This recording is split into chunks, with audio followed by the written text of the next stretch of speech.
Also in D.C. today, a historic hearing was held to consider whether the House will seat a non-voting delegate from the Cherokee Nation. Kim Teehee is a Cherokee Nation official who was named as a delegate to Congress back in 2019. But the pandemic delayed the official approval of her seat. In fact, the delays for a Cherokee delegate to Congress began in 1836. The Cherokee Nation points to a 200-year-old treaty that led to the Trail of Tears when the Cherokees and other tribes were forced off their ancestral lands.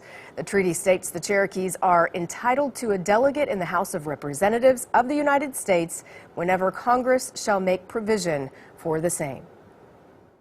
Why now? Why the push now? What is the importance to the Cherokee people of seating a delegate at this time, and what you think that can accomplish? Personally, I feel duty-bound to assert every single right of every single treaty we have, because I know that our ancestors paid a dear price for it. And I can't imagine leaving this office of Principal Chief without doing everything I can to hold the United States accountable for that as a measure of justice. Again, I'm thinking back to my grandfather. He would be awestruck that his grandson is in the Rules Committee of the House of Representatives asserting a treaty right that his ancestors were at least around for and suffered for. And so I think, why now? Why not now? And on the Cherokee Nation side is Congressman Tom Cole, a member of the Chickasaw Nation.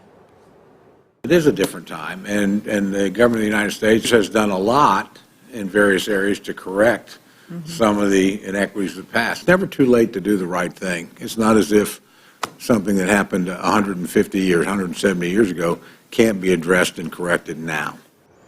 If Congress approves Ms. Teehee as a non-voting delegate, she will be able to sit on committees or introduce legislation, but could not vote on the House floor for final passage.